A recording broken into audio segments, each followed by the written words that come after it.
قرضہ لے کر قربانی آپ کر سکتے ہیں، لیکن ایک وعدہ کیجئے، قرضہ جس آدمی سے لے رہے ہیں اس سے وعدہ کیجئے کہ 1 مہینے میں آپ کا قرضہ دے دوں گا، آپ مجھے 12,000 15,000 روپے بطور قرض دے دیجئے تاکہ ہمیں خصی لے لیں اور قربانی کر دیں۔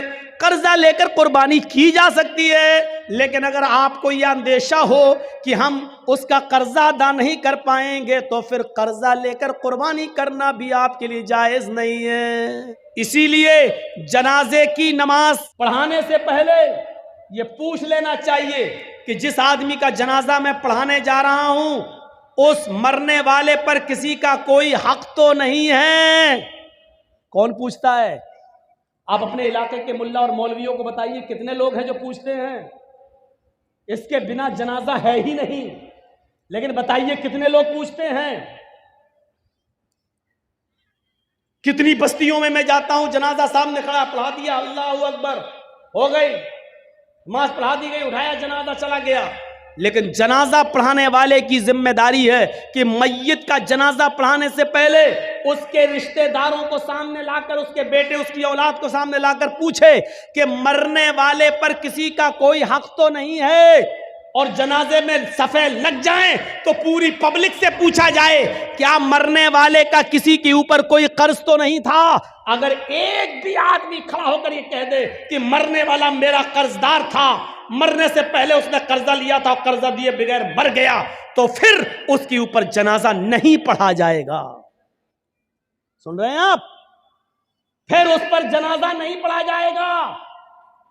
پھر اس کے گھر کا کوئی آدمی کھڑا ہو کر، اس کا بیٹا یا اس کا بھائی کھڑا ہو کر یہ کہے گا کہ اپنے باپ کا قرضہ میں ادا کروں گا، جب بیٹا یا گھر کا کوئی وارث یہ کہے کہ میں اس میت کا قرضہ میں ادا کر دوں گا، اتنا روپیہ تمہارا قرضہ میں دے دوں گا، جب اس بات کی گارنٹی جب کوئی لے گا تب اس کا جنازہ پڑھا جائے گا۔ آپ سمجھ رہے ہیں کتنا بڑا معاملہ ہے یہ بندوں کا معاملہ؟ ایک آدمی مر گیا، دنیا سے چلا گیا، اس کے ساتھ اس کی نیکیوں کا دروازہ بھی بند ہو گیا، لیکن اس کے باوجود میرے بھائیو اس کا جنازہ پڑھانے سے پہلے پوچھا جائے گا کیا اس کے اوپر کسی کا قرض تو نہیں تھا، کوئی معاملہ تو نہیں تھا، اور اگر نکل گیا تو اس کا جنازہ نہیں پڑھایا جائے گا جب تک کہ اس کے رشتہ دار یہ نہ کہیں کہ اس کا قرضہ یا اس کا معاملہ میں ادا کر دوں گا۔ میرے پیارے ساتھیو، ذرا تصور کیجیے، نبی اکرم صلی اللہ علیہ وسلم کا آخری وقت ہے، اس دنیا سے جانے والے ہیں، انتقال میں 2 یا 3 دن باقی رہ جاتے ہیں۔ آپ فرماتے ہیں لوگوں اگر میرا کسی کے اوپر کوئی قرض ہو تو وہ آج لے لے، قیامت کے دن میں نہیں دے سکتا۔ انتقال سے 2-3 دن پہلے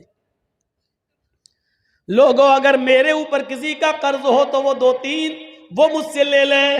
ایک صحابی اٹھتے ہیں اور کہتے ہیں کہ اے اللہ کے نبی، میرے 3 درہم ہیں آپ کے پاس۔ اللہ کے نبی صلی اللہ علیہ وسلم نے ایک صحابی کو حکم دیا کہ 3 درہم اس کے ادا کر دیے جائیں۔ اس صحابی نے اسی وقت ان کے 3 درہم دے دیے۔ آپ نے فرمایا لوگوں جب میری روح قبض عنصری سے پرواز ہو جائے، جب میرا انتقال ہو جائے تو میری نماز جنازہ سے پہلے پوچھ لینا کسی کا کوئی قرض تو نہیں ہے، کسی کا کوئی قرض تو نہیں ہے۔ اگر کوئی ملتا ہے تو اس کا قرض ادا کر دیا جائے، اس کے بعد میرا جنازہ پڑھایا جائے اور پھر مجھے قبرستان میں دفن کر دیا جائے۔ مجھے غور کیجئے میرے بھائیو، یہ وہ ہستی کہہ رہی ہے جس کے لیے ہم مقام محمود کی دعا کرتے ہیں ہر نماز کے، ہر اذان کے بعد، اور اس کا حال یہ ہوا کہ اللہ کے نبی صلی اللہ علیہ وسلم کا جب انتقال ہوا تو پوچھا گیا کوئی قرض تو نہیں تھا؟ جواب کہیں سے نہیں ملا۔ سب سے پہلے ابو بکر صدیق نے آپ کی نماز جنازہ پڑھی، پھر عمر فاروق نے نماز جنازہ پڑھی، پھر عثمان غنی نے نماز جنازہ پڑھی، پھر حضرت علی نے پڑھی۔ مسئلہ یاد رکھنا، اللہ کے رسول کی نماز جنازہ جماعت کے ساتھ نہیں ہوئی، اللہ کے نبی کی نماز جنازہ کسی نے نہیں پڑھائی۔ حجرے میں تھے، ایک ایک کر کے لوگ آتے گئے پڑھتے گئے. پہلے ابو بکر صدیق نے پڑھی, پھر عمر فاروق نے پڑھی, پھر عثمان غنی نے پڑھی, پھر حضرت علی نے پڑھی, پھر ایک ایک صحابہ بعد میں آتے گئے پڑھتے گئے, ایک ایک کر کے پڑھتے جاتے نکلتے جاتے, یہاں تک کہ بعد میں عورتوں نے بھی نماز جنازہ پڑھی اور سب سے لاسٹ میں بچوں نے نماز جنازہ پڑھی. اسی کو پڑھتے پڑھتے اور لوگ دیکھنے آتے تھے. اللہ کے نبی صلی اللہ علیہ وسلم کو تقریباً آج کے موجودہ ٹائم کے لحاظ سے 32 آورز انتقال کے بعد 32 گھنٹے تک آپ کو دفنایا نہیں جا سکا. 32 گھنٹے تک آپ کو دفنایا نہیں جا سکا. اور اس کے بعد جب آپ کو دفنا دیا گیا, مٹی آپ کی ہو جاتی ہے, تو حضرت ابو بکر صدیق جب تک خلیفہ رہے اعلان کرتے رہے, لوگوں اگر نبی اکرم صلی اللہ علیہ وسلم کا قرض کسی کے اوپر ہو تو وہ مجھ سے لے لے. لیکن ابو بکر صدیق 2 سال تک خلیفہ رہے, 2 سال تک برابر اعلان کیا, لیکن کوئی نہیں آیا. پھر حضرت عمر فاروق کا زمانہ آیا.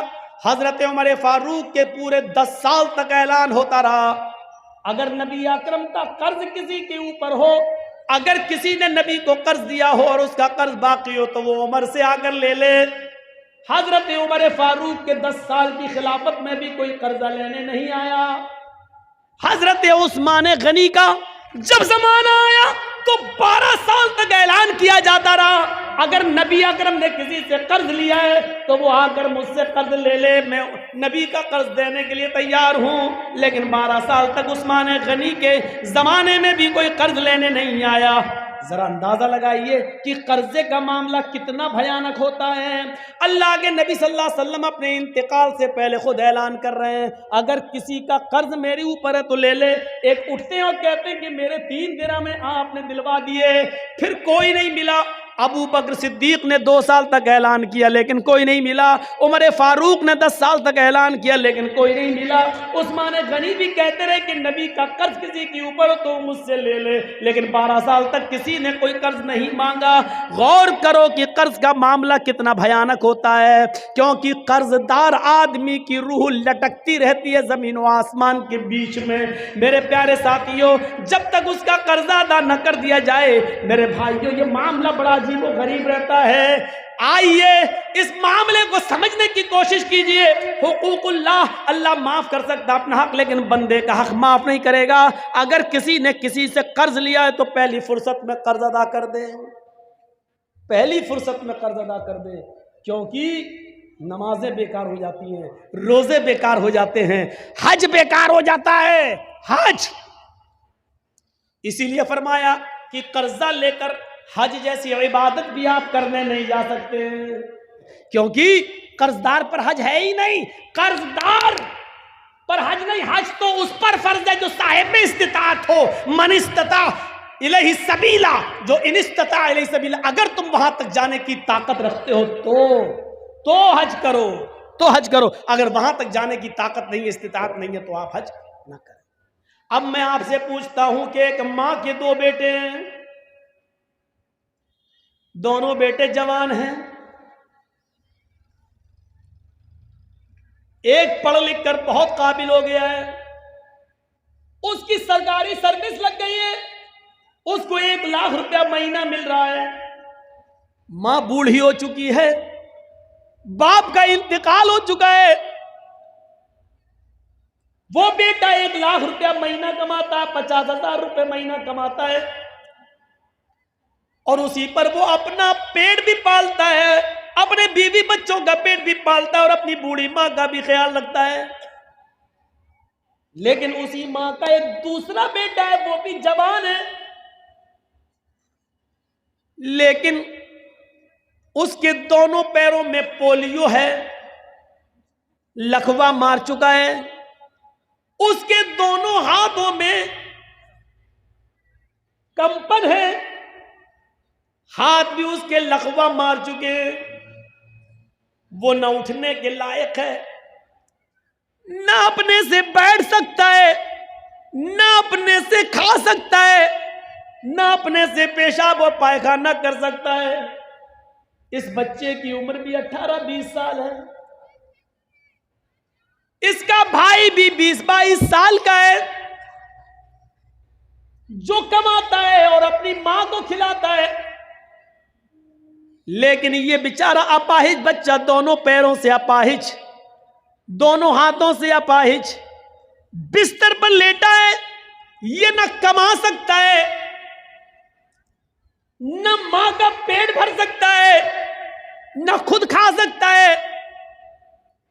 یہ بچہ بھی ناکارہ ہے، کسی کام کا نہیں ہے، بیکار ہے، بلکہ یہ بچہ اپنے ماں پر بھی بوجھ بنا ہے، بلکہ اپنے بڑے بھائی کے اوپر بھی بوجھ بنا ہوا ہے۔ میں آپ سے پوچھنا چاہتا ہوں، ماں ان دونوں بچوں میں سے کس بچے کی حفاظت کرے گی اور کس بچے کو اپنے گھر سے باہر نکالے گی؟ آپ کا جواب ہوگا وہ کسی بھی بچے کو باہر نہیں نکالے گی۔ وہی عورت جو کانچ کے گلاس کی حفاظت کر رہی ہے، جو بچ گیا کیونکہ وہ کام کا ہے، لیکن ماں اس کام کے بچے سے زیادہ دیکھ ریکھ اس بچے کی کر رہی ہے، جو دونوں بستر، اپنے دونوں پیروں دونوں ہاتھوں سے اپاہج اور لقوے کا شکار ہے، فالج مار چکی ہے، اس کی حفاظت کر رہی ہے۔ ماں اس بچے کے سر سے پسینہ نہیں پوچھے گی جو محنت کر کے آیا ہے، اس بچے کے سر سے پسینہ پوچھ رہی ہے جو بستر پر لیٹا ہے۔ ماں اس 20-22 سال کے بچے کا پیشاب اور پائخانہ صاف نہیں کرا سکتی ہے، بلکہ اب اتنا بڑا ہو چکا ہے وہ بچہ کہ وہ ماں اپنے بڑے بیٹے کی شرمگاہ بھی دیکھنا گوارا نہیں کرے گی، لیکن اس 18 سال کے اور 20 سال کے بچے کی شرمگاہ دیکھنا تو بہت دور کی بات، اس کی گندگی کو بھی اپنے ہاتھ سے صاف کر رہی ہے اور اس کی پیشاب کی جگہ کو بھی دھو رہی ہے۔ میرے بھائیوں، تصور کیجئے ماں کے دل میں یہ رحم اور یہ محبت کا جذبہ یہ کہاں سے آیا؟ یہ اسی رب کی 100 درجے رحمت میں سے اتاری ہوئی ایک رحمت کے ایک درجے کا حال ہے۔ یہ ماں اس بچے سے زیادہ پیار کرے گی جو بچہ اپاہج ہے، لنگڑا لولا ہے اور لقوے کا شکار ہے، یہ ماں اس کی زیادہ دیکھ ریکھ کر رہی ہے۔ کیوں؟ اگر اللہ ماں باپ کے دل سے یہ رحمت نکال دے تو ماں باپ سے بڑا ہمارا دشمن کوئی ہو سکتا ہے؟ بتائیے۔ کمینہ پیدا ہو گیا، کمائیں ہم اور مر کے ہم چلے جائیں تو ہمارے بنائے ہوئے گھر میں تو رہے گا؟ باپ کی محنت، باپ کا رات میں جاگ جاگ کر محنت کر کے مزدوری کر کے بلڈنگ بنانا، جبکہ باپ کو معلوم ہے کہ اس بلڈنگ میں ہم نہیں رہیں گے، میرے مرنے کے بعد میری اولاد رہے گی۔ اگر اللہ باپ کے اور ماں کے دل سے یہ محبت نکال دے تو ماں باپ سے بڑا ہمارا دشمن کون ہو سکتا ہے؟ میری محنت کی کمائی میں تو رہے گا، لیکن نہیں رہے گا۔ کیوں؟ کیونکہ باپ کی محبت یہ گوارا نہیں کر سکتی ہے کہ میری اولاد ماری ماری کرے۔ یہ محبت کس نے پیدا کی ہے؟ اسی رب نے، اور 100 درجے رحمت کے ایک اتارا ہے، اور ایک رحمت کے درجے کا حال یہ ہے جو مرغی اپنے بچوں سے پیار کر رہی ہے، بکری اپنے بچوں سے، بھینس اپنے بچڑے سے، گائے اپنے بچڑے سے، یہ محبت کا تقاضا ہے، اور ماں اپنے بیٹے سے محبت کر رہی ہے، یہ محبت کا تقاضا ہے۔ میرے پیارے ساتھیوں، ذرا تصور کرو رب کی رحمت کا ایک درجہ۔ اب ذرا آئیے پھر دیکھیے رب کی رحمت کا حال کیا ہے۔ آئیے اور پھر دیکھیے کہ رب کی رحمت کا حال کیا ہے۔ فرمایا کہ اللہ رب العالمین کی رحمت یہ کیسے گوارا کر لے گی جب ایک ماں اپنے بچے کو آگ میں ڈالنا گوارا نہیں کر سکتی ہے، تو اللہ رب العالمین کی رحمت یہ کیسے گوارا کرے گی جبکہ اس کے پاس رحمت کے 100 درجے ہیں؟ کیسے گوارا کرے گی کہ اپنے بندے کو آگ میں ڈال دے؟ بنی اسرائیل کا ایک واقعہ بیان کرتے ہوئے نبی اکرم نے فرمایا، ایک شخص اپنے اونٹ کو اپنے گھر کے سارے سامان کے ساتھ پیک کر کے نکلتا ہے اور ایک صحرا اور جنگل سے ہوتا ہوا جاتا ہے۔ تھک گیا، جنگل میں ایک پیڑ سے ایک درخت سے وہ اپنے اونٹ کو باندھ دیتا ہے اور تھوڑی دیر درخت کے سائے میں آرام کرنے لگتا ہے۔ آنکھ کھلتی ہے تو دیکھتا ہے کہ میرا اونٹ غائب. اس میں پورے گھر کا سامان بندھا تھا. اب اونٹ غائب, ہوش اڑ گئے ہیں, اونٹ غائب, میرے گھر کا پورا سامان اونٹ پر اور اونٹ غائب. وہ کبھی اس جھاڑی جاتا, کبھی اس جھاڑی میں دیکھتا, کبھی اس پہاڑی پہ چڑھتا, کبھی اس پہاڑی پہ چڑھتا. وہ پورا جنگل تلاش کر ڈالا لیکن اس کو اونٹ نہیں ملا, اس کو اونٹ نہیں ملا. پورا جنگل تلاش کر دیتا ہے لیکن اس کو اونٹ نہیں ملتا ہے. مایوس ہو کر اسی پیڑ کے پاس آتا ہے, ہاتھ سر پہ رکھ کر سوچنے لگتا میں کیا کروں گا. بڑی محنت سے مال کمایا تھا, غائب ہو گیا اونٹ, کہاں چلا گیا. اب کتنا دن لگے گا اتنا مال کمانے میں, اور اپنے گھر کا ساز و سامان بنانے میں کتنا وقت لگے گا. اب یہ سوچ ہی رہا تھا, تھکا ہوا تھا کہ اچانک نیند آ گئی. تھوڑی دیر کے بعد آنکھ کھلتی ہے, کیا دیکھتا ہے کہ میرا اونٹ اسی پیڑ سے بندھا ہوا ہے جس پیڑ سے غائب ہوا تھا. آتا ہے, اونٹ تو یہ ہے, جا کر دیکھتا بندھا ہے. سامان دیکھتا ہے تو اس کے اوپر اناج کا ایک دانہ بھی کم نہیں ہے. جیسے وہ اپنے گھر سے لایا تھا ویسا ہی ہو بہو, سیم ٹو سیم ویسا ہی اونٹ پر لدا ہوا ہے, اور ایک بھی چیز غائب نہیں ہے.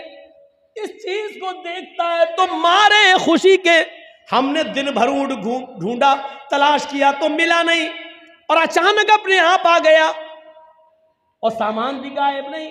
اس کو دیکھ کر وہ اتنا خوش ہوتا ہے, اتنا خوش ہوتا ہے کہ اونٹ کو دیکھتا جاتا اور نظریں آسمان پہ ڈالتا جاتا اور اپنے رب سے کہتا جاتا اللہم انت عبدی وانا ربک. اے اللہ مان گیا تیری قدرت, اے اللہ مان گیا میں تجھے, واقعی تو میرا بندہ ہے اور میں تیرا خدا. نہیں سمجھ پائے نا اس نے کیا جملہ استعمال کیا؟ مارے خوشی کے اس نے کیا کہا؟ اللہم انت عبدی, واہ واقعی تو میرا بندہ ہے, وانا ربک اور میں تیرا رب. الٹا بول گیا, سمجھ رہے نا کیا بول گیا وہ؟ اس کو بولنا یہ چاہیے تھا کہ واقعی میں تیرا بندہ اور تو میرا رب ہے, لیکن اونٹ پا گیا, سامان لدا ہے. خوشی میں اس کو پتا نہیں ہے, دماغ سے ہٹ گیا. اتنی خوشی ہوئی اس کو, اتنی خوشی ہوئی کہ اس کا دماغ ٹھکانے نہیں رہا, اور مارے خوشی میں کہہ گیا اللہم انت عبدی وانا ربک, واقعی تو میرا بندہ اور میں تیرا رب ہوں. اللہ نے جملے سنے تو مسکرا دیا. یہ مسکرانے والا جملہ تھوڑی ہے. اب میرا بیٹا خوشی میں اگر یہ کہہ دے کہ میں تمہارا باپ ہوں تم میرے بیٹے, کوئی چیز میں لا کے اس کو دوں خوشی میں جو اس کو بہت پسند ہو, اور خوشی خوشی کہتے واہ تم میرے بیٹے ہو میں تمہارا باپ, تو ہم ناراض تھوڑی ہوں گے. ہم تو خوش ہوں گے کہ دیکھو خوشی میں بیچارہ ایسا کہہ رہا ہے, جبکہ کہنا یہ چاہتا تھا کہ ہاں تم میرے پیارے ابو ہو اور میں تمہارا بیٹا, لیکن دھوکے سے اس کے منہ سے نکل گیا مارے خوشی کے ہاں میں تمہارا باپ ہوں تم میرے بیٹے. یہ باپ اچھی طرح جانتا ہے کہ بیٹا مذاق میں کہہ رہا ہے یا دھوکے سے نکل گیا, یہ صحیح میں کہہ رہا. یہ باپ جانتا, اور رب جانتا ہے کہ میرا بندہ یہ کہنا نہیں چاہ رہا تھا, لیکن دھوکے سے خوشی میں اس کی زبان سے جملہ نکلا, اس لیے وہ مسکرا رہا ہے. اگر یہی جملے اس نے جان بوجھ کر کہے ہوتے تو معاف کیجئے گا وہ کہیں کا نہیں رہے. اتنے خطرناک جملے تو فرعون نے بھی استعمال نہیں کیے. فرعون بھی لوگوں سے کہتا تھا انا ربکم الاعلی, مجھے اپنا رب کہو میں تم سب کا رب ہوں. فرعون بھی لوگوں سے یہ کہتا تھا میں تمہارا رب ہوں, لیکن فرعون نے کبھی اللہ سے نہیں کہا کہ میں تیرا بھی رب ہوں. فرعون نے کبھی زندگی میں اپنے رب سے نہیں کہا اے اللہ میں تیرا بھی رب ہوں. وہ لوگوں سے کہتا تھا انا ربکم الاعلی, میں تمہارا رب ہوں تم مجھے اپنا رب مانو. لیکن اس کے باوجود اللہ نے کیا کیا؟ اس کو دریا میں غرق کر دیا, ڈبو دیا اور مار ڈالا, اور اس کی لاش کو سمندر سے باہر پھینک دیا. آج بھی مصر کے میوزیم میں اس کی لاش نشان عبرت بنی ہوئی ہے. آج بھی اس کی لاش دیکھ لو جو دیکھنا چاہے. آج بھی زمین اس کو ایکسیپٹ نہیں کرتی ہے. جس زمین میں گاڑا جاتا ہے زمین نکال کے پھینک دیتی ہے, جس سمندر میں ڈالا جاتا ہے سمندر نکال کے پھینک دیتا ہے. آج بھی اس کی لاش نشان عبرت بنی ہوئی ہے. فرعون نے اتنے بڑے جملے نہیں کہے تھے, اس نے یہ کہا تھا میں تمہارا رب ہوں, لیکن اللہ سے کبھی نہیں کہا تھا میں تیرا رب ہوں. لیکن اس نے تو اللہ ہی کو اپنا بندہ کہہ دیا اور اپنے آپ کو رب کا اللہ کا رب کہہ دیا. اللہم انت عبدی وانا رب، تو میرا بندہ میں تیرا خدا. ذرا تصور کرو. لیکن اس کے باوجود اللہ ناراض نہیں ہو رہا. کیوں؟ کیونکہ اس کے دل کی نیت یہ نہیں تھی. اللہ کے نبی اس واقعے کو بیان کرنے کے بعد کہتے ہیں جتنی خوشی اس بندے کو ہوتی ہے اپنا اونٹ پانے کے بعد کہ ہوش میں نہیں ہے، اتنی خوشی ہے کہ وہ زمین پر پیر نہیں رکھ رہا ہے.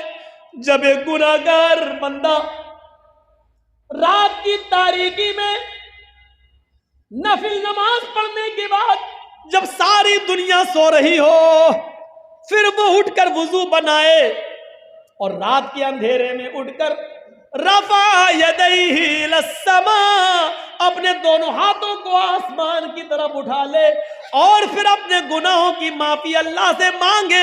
آئے اللہ، اللہم اغفر لذنوبی، اللہم اغفر لی، اللہم اغفر لی، اللہم اغفر لذنوبنا وارحمنی واستر عیوبنا. یہ ساری دعائیں وہ مانگنے لگے اور پھر وہ رب کو راضی کرے کہ اللہ ہمارے گناہوں کو بخش دے، ہمیں معاف کر دے، ہم پر رحم فرما. اللہ کے نبی فرماتے ہیں جب ایک گناہگار بندہ اپنے رب کے سامنے اپنے دامن کو پھیلا لیتا ہے، اپنی جھولی پھیلا لیتا ہے اور رب کے سامنے اپنے ہاتھ اٹھا کر دعا مانگتا ہے اے اللہ مجھے معاف کر دے، میرے گناہ بخش دے، تو اللہ تعالیٰ کو اس بندے سے بھی زیادہ خوشی ہوتی ہے جو ابھی مارے خوشی کے یہ کہہ گیا تو میرا بندہ میں تیرا رب. جتنی خوشی اس انسان کو ہوتی ہے اپنا اونٹ پانے کے بعد، اللہ کو اس سے کہیں زیادہ گناہ، کتنی زیادہ گناہ، کئی زیادہ بڑھ کر اللہ تعالیٰ کو خوشی ہوتی ہے جب کوئی گناہگار بندہ اس کے سامنے اپنے گناہوں کی توبہ کرتا ہے، اپنے آپ کو کہتا ہے کہ اللہ مجھے معاف کر دے. اللہ کو اس سے بھی زیادہ خوشی ہوتی ہے. یہ اس کا رحم و کرم ہے کہ گناہ کرنے کے باوجود وہ اپنے بندے کو معاف کرتا ہے.